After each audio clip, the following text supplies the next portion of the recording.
তখন আমাদেরকে আগস্ট মাস টাইম দেওয়া হয়েছিল যে আগস্ট মাসের মধ্যে আমাদের মেরিট লিস্ট আউট করা হবে।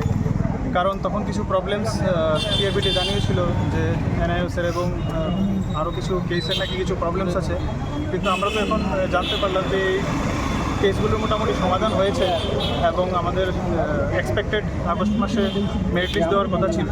কিন্তু এখন রিসেন্ট যখন আবার একটা ওভারল্যাপিংয়ের কেস আমরা জানতে পারলাম, তো সেটার কারণে নাকি এখন আবার আরও পিছিয়ে যাবে।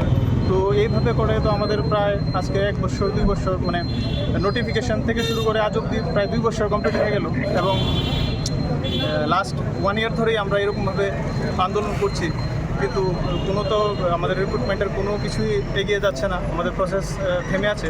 যেদিকে আমরা দেখতে পাচ্ছি যে রাজ্যের বিভিন্ন স্কুলে শিক্ষক স্বল্পতা রয়েছে এবং প্রতিদিনই কোনো না কোনো স্কুল ছাত্রছাত্রীরা রাস্তায় বসে ওরা ধর্ণা দিচ্ছে, যে জায়গায় আমাদের গভর্নমেন্ট এবং টিআরবিটি আমি সবাইকেই বলতে যাবো যে অতি সত্বর যেন আমাদের নিয়োগ করা হয়।